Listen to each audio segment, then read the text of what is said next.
Can you believe it? It's already week 11 of the college football season. And of course, we've just heard from our second rankings from the College Football Playoff Committee, and we will have more decisive games coming up this Saturday. Here to help us preview it, of course, is Joe Lisi of GoForThe2.com. Hey, Joe, how are you? I'm doing well, Mark. Week number 10 showed some surprises. I can't wait to see what week number 11 shows us. Let's start in with this Big 12 situation. We've eyed it for a number of weeks now between TCU, Kansas State, and Baylor, and they're going to go at it starting on this Saturday. So we've got a game with Kansas State taking on TCU, so we're going right to the jugular here, Joe, with a really tough one. 7:30 Fox game, Kansas State at number 7, TCU's at number 6, according to the playoff committee. Interesting matchup. Both teams blue-collar type of approach with solid defenses. You look at Jake Waters in Kansas State, very solid quarterback. He's got two big play wide receivers in Tyler Lockett and Curry Sexton, both with 49 receptions on the year, and a solid offensive line. Defensively, solid as well. They're solid in run support, Kansas State, only giving up 101 rushing yards per game. But it's the TCU team that really impresses me, Mark. When you look at their ability to come back, you look at that game last week on the road in Morgantown, created 5 turnovers. TCU now is plus 15 in turnover margin. That leads the NCAA. They're very balanced offensively, 335 passing yards per game, over 200 rushing yards per game, and their quarterback Trev Boykin, a solid season, 22 touchdowns, only 4 INTs. The defensive line for TCU, too, 24 sacks through 8 games, and you look at the Kansas State offensive line, Mark, surrendering 16 sacks already on the year. I think TCU at this point is the more complete team. Kansas State can force TCU into their style of game, but in the end, I still think TCU is built for both high scoring and blue collar, and they have more athletes on both sides of the ball. I think TCU picks up a 13-point victory Saturday in Fort Worth. Well, I think you hit it right there at the end, Joe. I just think that TCU is a more explosive team. They've got more athletes, they've got more speed, more explosive, dynamic type players on both sides of the football. I am not going to hold anything against or be surprised if Kansas State, especially at home, is able to get this thing done. Although that game's at TCU. That's right. Kansas State's got to go to TCU to play in Fort Worth, so that's going to be a difficult assignment there. At the same time, I want to bring up what happened last week at West Virginia, because I think TCU was very I have to credit them for playing in the clutch, making all the right plays in the fourth quarter, come back from 9 down at West Virginia. Dana Hogerson could have been a little less conservative and a little bit smarter in regards to time management in that game to secure a West Virginia win. So I think TCU definitely escaped with one at Morgantown. All right, the other team that's in play for the Big 12 championship and also at one loss, the college football playoff. We got number 12 Baylor taking on an Oklahoma team that we've kind of forgotten about with 2 losses, but the Sooners could make it really rough on the Baylor Bears trying to win that Big 12 championship and get to the college football playoff this Saturday at Norman. Not sold on this Oklahoma team as a whole, Mark. I'm not sold at Trevor Knight at the quarterback position. Very inconsistent this year in the passing game. You look at that dominant victory on the road last week in Ames. Sterling Shepard went down with an injury. He's about 80% of the offense for Oklahoma. I don't know his status going into this ball game, but even if he plays, I like Baylor offensively because of their balance. Shock Linwood at the running back position. He's got big play wide receivers, Bryce Petty. And when you look at that game last year in Waco, offense and defensive lines really controlled Oklahoma. I think Baylor strikes the upset on the road. I'm not sold with Bob Stoops in a big spot, and his teams, in my opinion, don't respond in these big games. And I think Baylor has the offensive firepower to really challenge the OU secondary. I'm calling for the upset Saturday in Norman. So you think Baylor responds in the big games, but Oklahoma doesn't? I think Baylor hasn't been there before. I think Baylor's a loss at home on the road in Morgantown. I'd rather have Art Briles at this point is what I'm saying. I've seen Bob Stoops over the last few years. You can throw out that Sugar Bowl victory over Alabama in a big spot in when he needs a game. a la Kansas State. His teams don't respond. They look ill-prepared. I'd rather go with Baylor on the road with, in my opinion, the better quarterback in Bryce Petty, an opportunistic defense. And like I said, you look at that Oklahoma offense, it revolves solely around Sterling Shepard in the passing game. If he's not at 100%, OU is not going to be the same team. Well, fortunately, Joe, for my picks, I've got 2 more days to think about this one because this is probably the toughest game for me to sit on this week is this Baylor-Oklahoma game. Not a factor in the championship race, but I still think this is an interesting team and an interesting matchup. So we're going to throw number 23 West Virginia and Texas at you.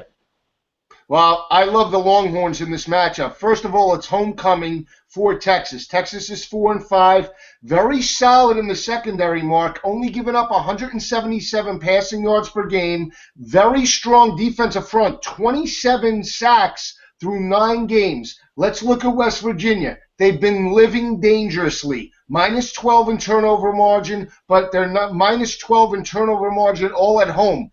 I think it catches up with them. You look at their last 3 games. They had to go to Stillwater. Then they came back home to face TCU. Now they have to get back on the road to go to Texas. These are long road trips. This caught this team 2 years ago when Geno Smith and the Mountaineers started out 6-0. They lost their last 6 ball games before they pulled out a victory at the end of the year in Iowa State. This is the one detriment for West Virginia playing in the Big 12. These road trips are not to BC and Virginia Tech anymore. They're to Texas, they're to Oklahoma. These are elongated trips, and I think that has an effect on West Virginia coming off an emotional defeat to TCU. I think Texas gets the home victory on homecoming. Charlie Strong, defensive-minded head coach as well.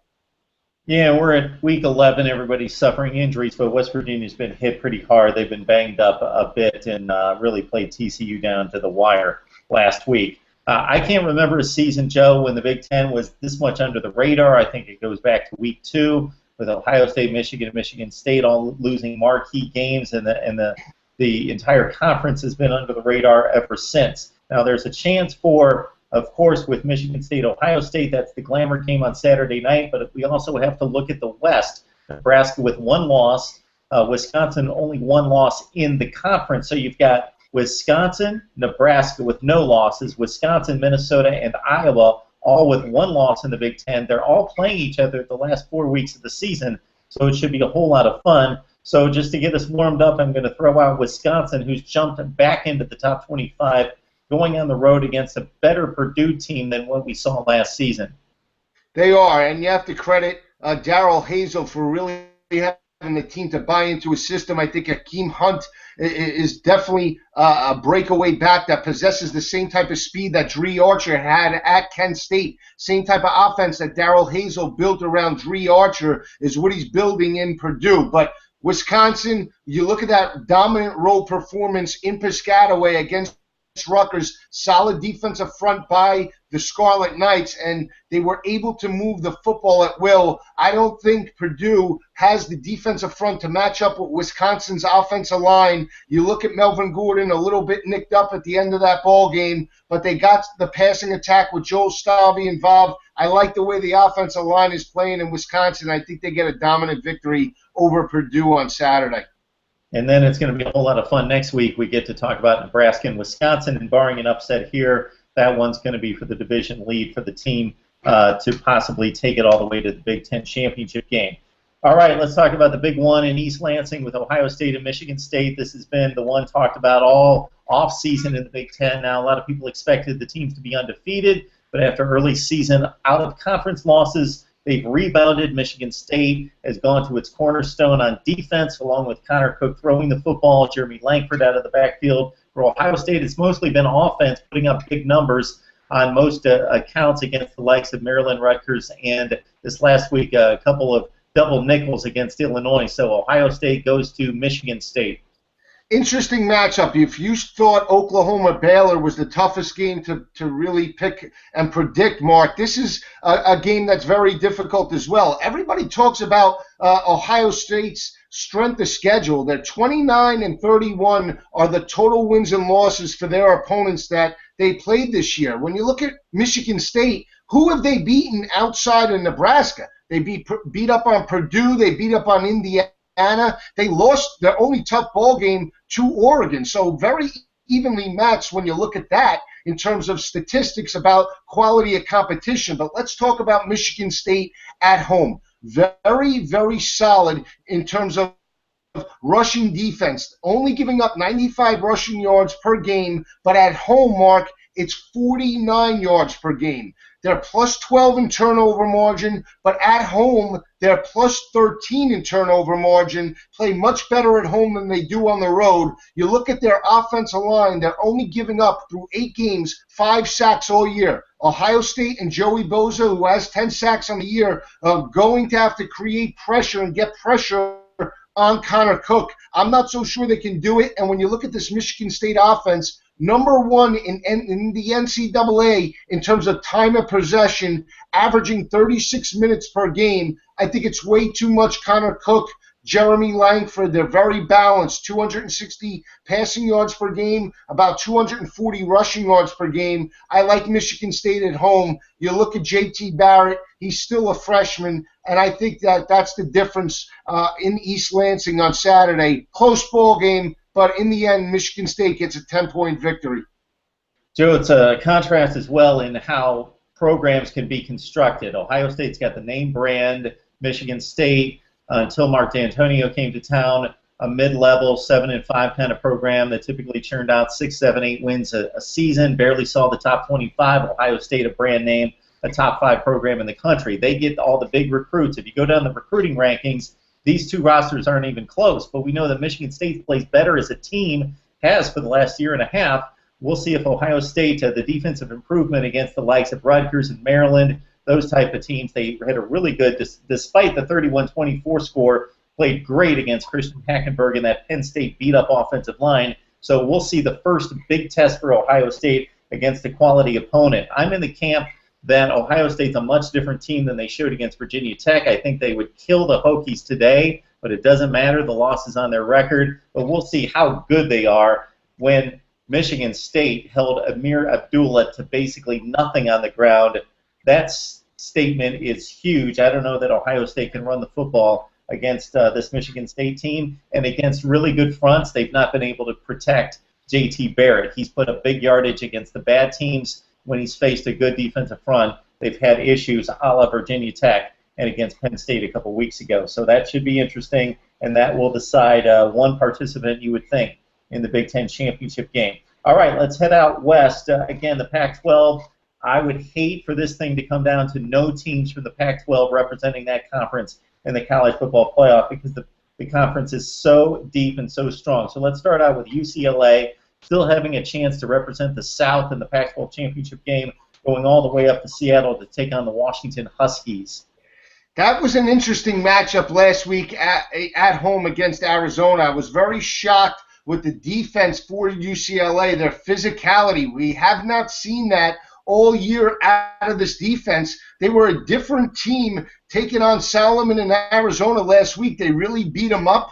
They really shut down a very high potent offense in Arizona. I was very impressed with Brett Hundley's ability on Saturday night. So now they go on the road to face a Washington team. Very solid defensive front, Mark. Danny Shelton is a top-notch player, but on the offense is where they have some inconsistency with quarterback Siler Miles. His inability to stretch the field and stretch the defense vertically is the reason why Washington hasn't won more games on the year. But they had a solid effort on the road in Boulder, 38-23 over the Colorado Buffaloes. That's a solid, gutty effort. They turned the ball over a couple times in the red zone, but got a quality win. But I think it's the inability for Washington in the passing attack to really stretch defenses is why I like Brett Hundley and UCLA on the road. I'm still not sold on Washington's offense, and I like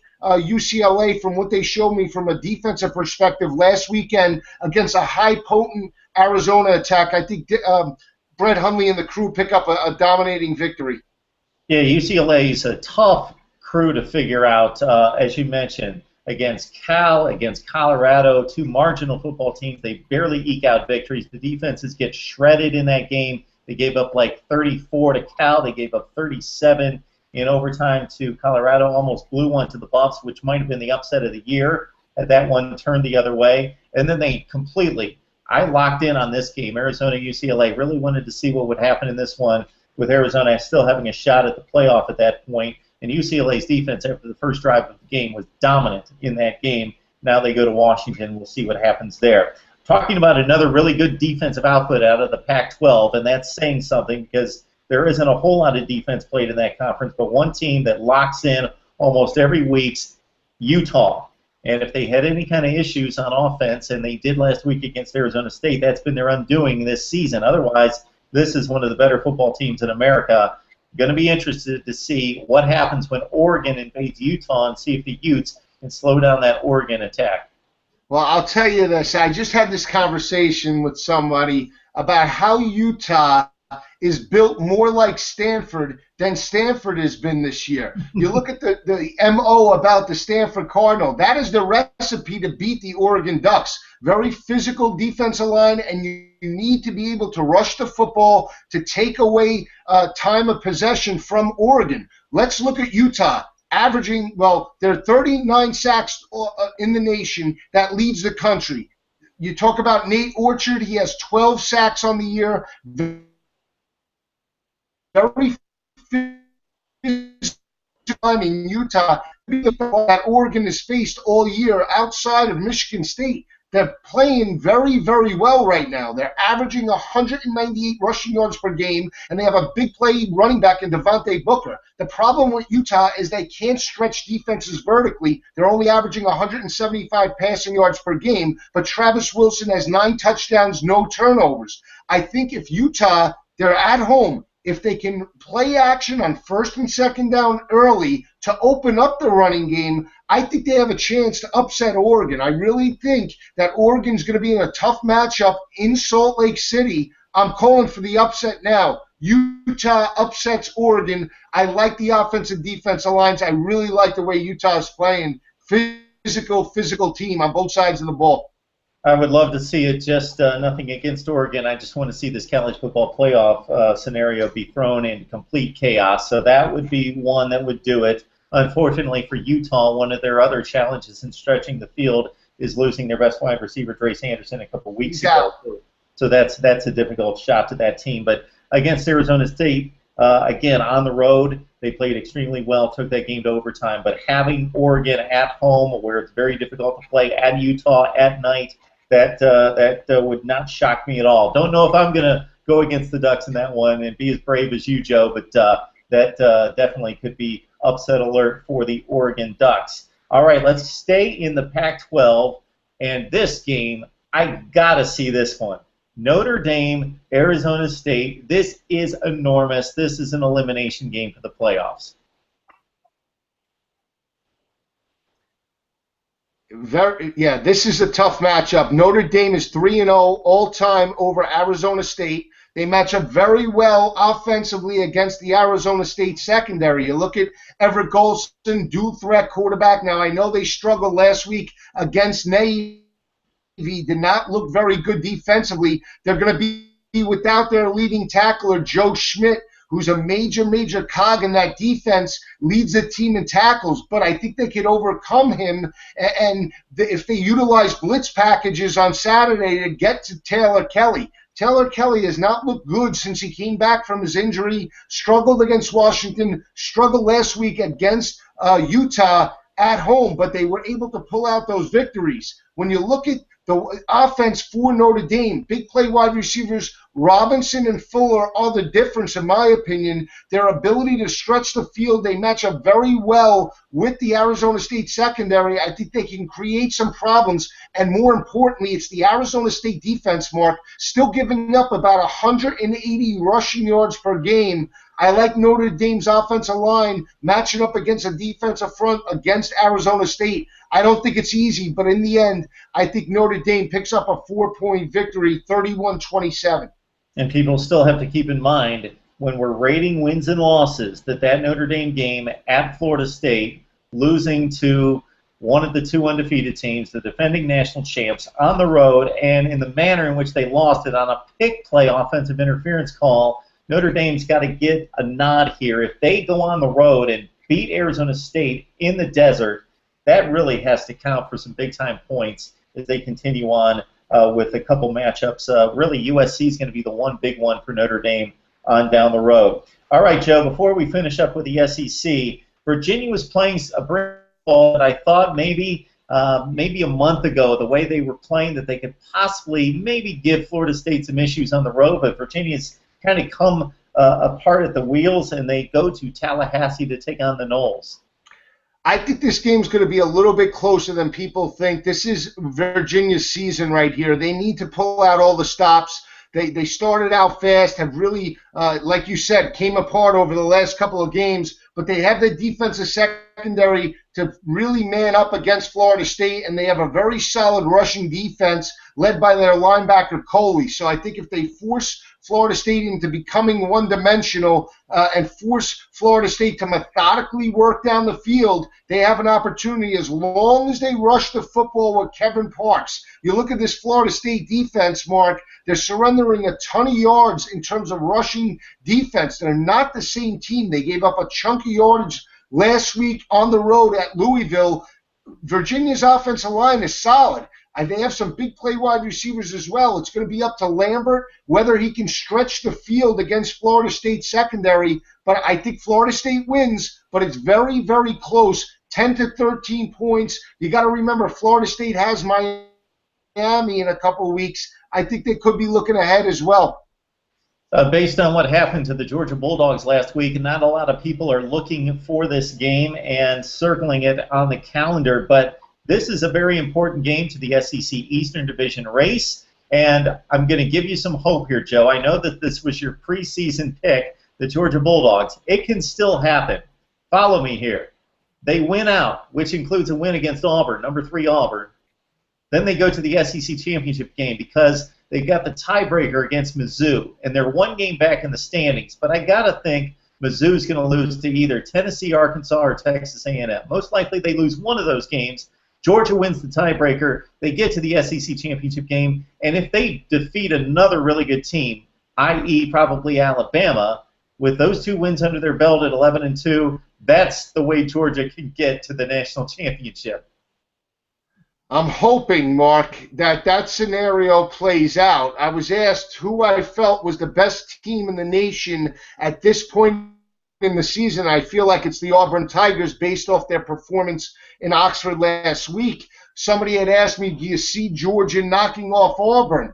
It's possible, but what team is going to show up? Is it going to be the team that dominated Arkansas and Missouri 2 weeks ago on the road, or is it going to be the team that showed up in Jacksonville that allowed Florida to rush for 418 yards and really run the ball down their throat and look very unemotional and lackluster in a rivalry game? What team is going to show up? If it's the team that showed up in Missouri and Arkansas, Georgia has a very good chance to possibly be one of those 4 teams. But at this point, I can't say that because I want to see how they play in Lexington this weekend. I think they bounce back in a big way over Kentucky. But in the end, I still think Auburn's the better team at this point in the season right now.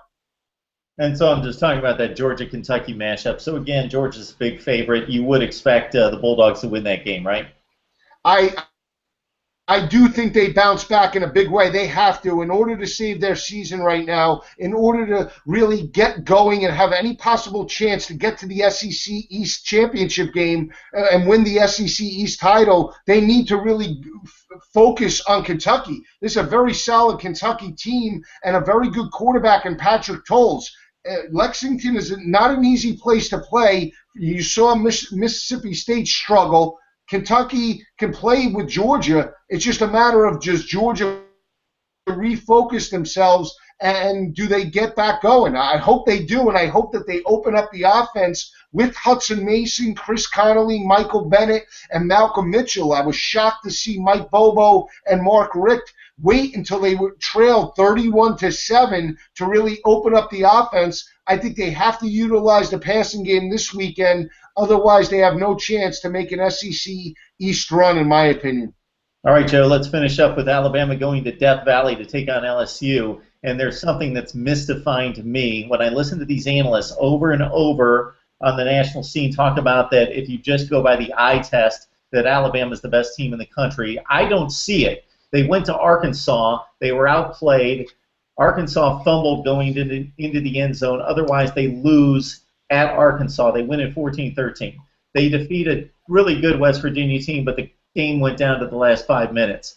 They were outplayed by Ole Miss. They got a gift touchdown at the end of the half. Otherwise, they lose by 2 scores to the Rebels.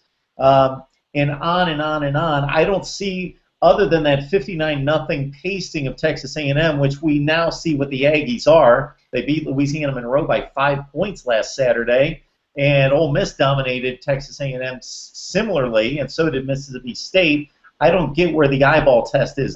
I'm gonna make a claim next season, Joe, that we play these games with like blank shirts on, so we don't know. We don't see that Alabama helmet. We don't see the shoulder pad. We don't see the jersey. We don't see Saban on the sideline, because I think that's what's the smoke screen here. They're a very good team. They could win a national championship, but they're not playing like the #1 team in the country.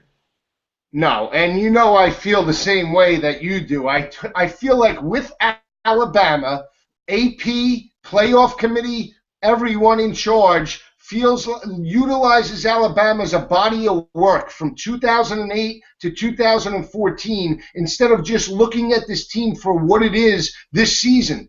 Again, -2 in turnover margin. Alabama hasn't been minus in turnover margin since prior to the 2008 season. We saw them struggle on the road and neutral field sites against West Virginia opening week. They gave up over 300 yards to Clint Trickett. They struggled on the road against Arkansas. They lost against Ole Miss. And then they struggled, in my opinion, on the road in Knoxville. They jumped up 27-0 on the Tennessee Volunteers and could not put them away. That game was a 10-point game in the third quarter. If this was 2009 or 2011, Alabama would have won that ball game 59-0. They failed to do so, and when you look at Tennessee, they were able to rush for 181 rushing yards on Alabama with a very suspect offensive line.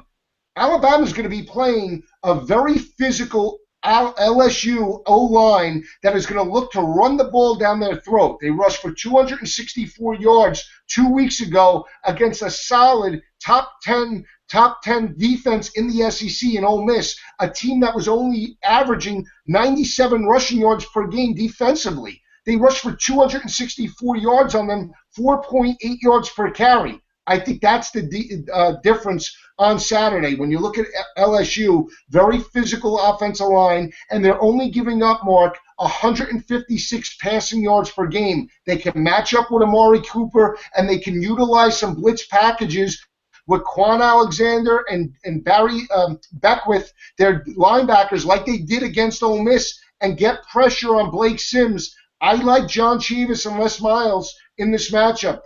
They have an extra week to prepare. I think they pull off the upset 27-21 over Alabama. I don't even think they throw the football. Look for Fournette, McGee, and Hilliard again. They run all over Alabama this weekend. Well, see, that's the thing I was going to bring up. I was going to say, if you could hand LSU just about any other quarterback in the SEC outside of Brandon Allen at Arkansas and a few others, the Vandy quarterback, Phillip Rivers or Johnny McCrary, hand them just a serviceable quarterback, or especially a Dak Prescott, I feel differently about this game. But I just don't know if they can shove it down Alabama's throats for 4 quarters and only throw up like an 8 for 19 passing effort out of Anthony Jennings. I don't know if that's going to get it done. The game is in Baton Rouge. It's at 8 o'clock start. You know that there's a difference between a day game and a night game in Death Valley. Couple the fact of, remember that game a few years ago, 9-6. LSU and Les Miles pulled off the victory against Nick Saban.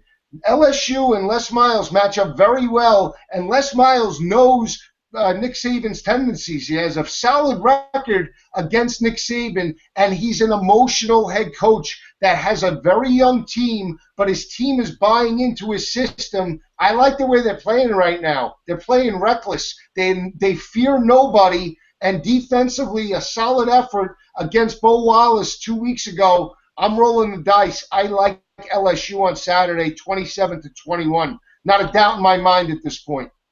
Well, them getting into a hole with 2 losses against Auburn and against Mississippi State might have set them up for better efforts down the road where they just thought, hey, what the heck, let's play loose. We got nothing to lose. Nobody's giving us a chance. Everybody's written us off.